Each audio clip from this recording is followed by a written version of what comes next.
Yaorana et bienvenue dans cette vidéo tutoriel pour vous aider à remplir comme il se doit la demande du dispositif exceptionnel de sauvegarde de l'emploi des travailleurs indépendants, le DCTI.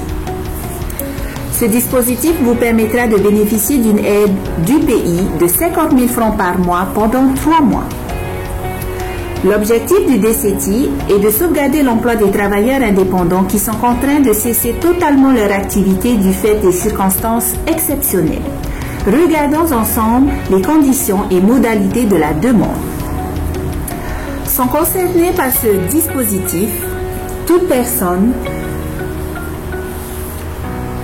physique qui exerce une activité non salariée et qui est contrainte de cesser temporairement son activité. Et il est réservé au secteur d'activité suivant: le tourisme, la restauration, le transport aérien, maritime, les taxis et le transport touristique, les commerces dans les hôtels, les commerces et activités présents sur la plateforme aéroportuaire de Tahiti Fa'a, la perliculture, la bijouterie et l'artisanat d'art.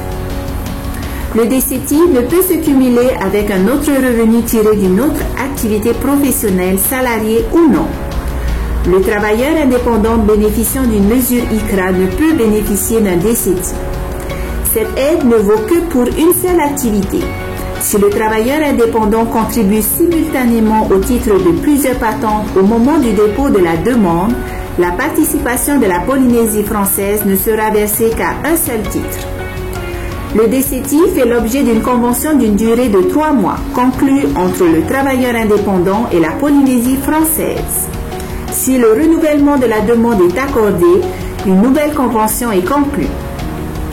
Pour la constitution d'un dossier DCTI, le travailleur indépendant transmet au CEFI par voie dématérialisée sur la plateforme Mes Démarches un dossier complet accompagné des pièces suivantes: le formulaire dûment complété et signé électroniquement, un document justifiant l'assujettissement direct au titre de la patente, le cas échéant, la déclaration de revenus 2019 transmise à la CPS, tout élément permettant d'attester d'une activité effective et régulière au cours des 12 mois qui précèdent la demande, tout élément permettant de justifier la cessation temporaire d'activité du fait de la difficulté économique liée à la situation de circonstances exceptionnelles, un relevé d'identité bancaire ou postale au nom du travailleur indépendant. Pour le versement de l'aide, le travailleur indépendant devra transmettre une copie de la déclaration de revenus au RNS à la CPS au titre de l'année N à la date indiquée par la CPS. La CPS est chargée de procéder à la liquidation de l'aide versée dans le cadre du DCTI. Le travailleur indépendant transmet au CEFI tous les mois une attestation sur l'honneur de non-perception de revenus au cours du mois pour lequel il sollicite l'aide. Enfin, tout travailleur indépendant bénéficiaire du DCTI est tenu d'informer immédiatement le CEFI de la reprise d'activité professionnelle salariée ou non. Le cas échéant, le CEFI exige le remboursement des sommes indûment perçues. Quoi qu'il en soit, nous vous donnons rendez-vous sur le site www.ccism.pf et cliquez sur l'icône du DCTI. Autrement, voici le lien pour accéder directement au formulaire. Une fois sur la plateforme Mes Démarches, vous devrez soit créer un compte ou soit cliquer sur J'ai déjà un compte si vous avez déjà créé un compte lors notamment de votre saisie de l'indemnité de solidarité du pays. Si vous n'avez pas de compte, cliquez sur Créer un compte.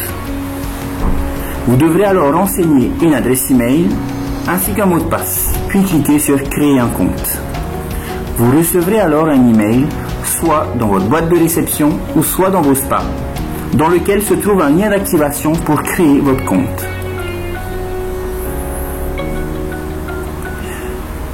Une fois sur la plateforme Mes Démarches, vous pourrez alors démarrer la saisie de votre DCTI en cliquant sur Commencer la démarche. Tout d'abord, vous devrez renseigner votre numéro Tahiti. Pour rappel, votre numéro Tahiti peut être recherché sur le site de l'ISPF www.ispf.pf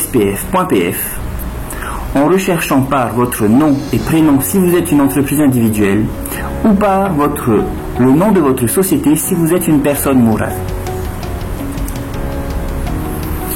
S'affichant alors les informations relatives à votre entreprise, vérifiez bien que ces informations vous concernent.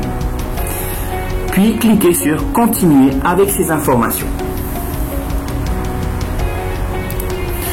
Vous arrivez alors au formulaire de demande du DCT. La date limite de dépôt de dossier doit se faire avant le 20 de chaque mois afin de percevoir le DCT au titre de ce mois. Vous devrez ensuite conserver le numéro de votre dossier DCT que vous recevrez dans tous les cas dans votre boîte de réception. Tout d'abord, sélectionnez via la liste déroulante le secteur d'activité dans lequel votre entreprise évolue. Ensuite, vous devrez expliquer de manière précise les raisons pour lesquelles vous êtes totalement empêché d'exercer. Vous devrez ensuite renseigner le revenu mensuel que vous avez déclaré dans votre dernière déclaration CPS en 2019 ou en 2020. Ensuite, vous devrez renseigner votre numéro DN ainsi que votre date de naissance.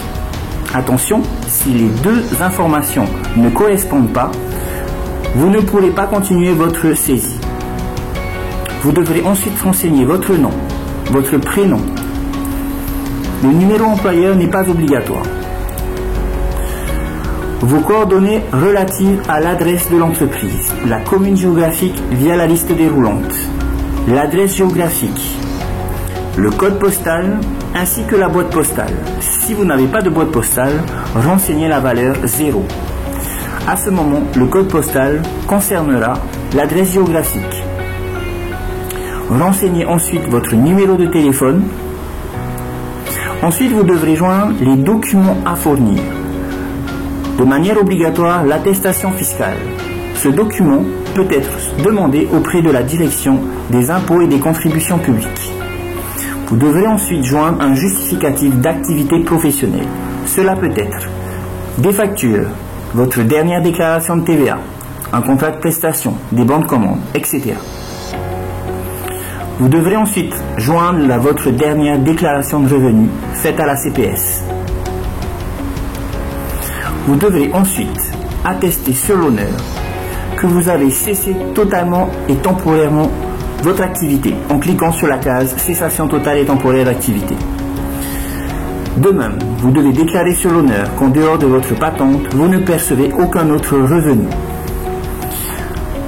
De la même manière, vous devrez cliquer sur la case ICRA afin de déclarer sur l'honneur de ne pas bénéficier de ce dispositif au moment de la demande. Enfin, vous devez déclarer sur l'honneur l'exactitude des renseignements. Une fois certain de toutes les informations renseignées, vous pourrez alors cliquer sur « Déposer le dossier ». Attention, on vous demandera de conserver votre numéro de dossier DCT, puisqu'à la fin de chaque mois, un lien vous sera envoyé par email afin d'accéder à un formulaire de déclaration de non-reprise d'activité. Pour remplir ces futurs formulaires, vous aurez besoin d'indiquer votre numéro de dossier DCT.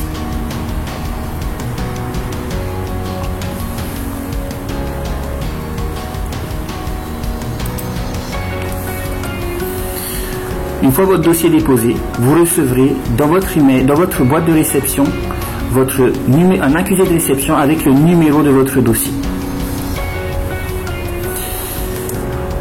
Pour tout complément d'information, n'hésitez pas à vous rapprocher de la CCISM au travers du numéro vert 444 456 ou par email sur entreprisecovid19@ccism.pf. Patenté, entreprise du Fénois, vous n'êtes pas seul. La CCISM vous accompagne. Maroul.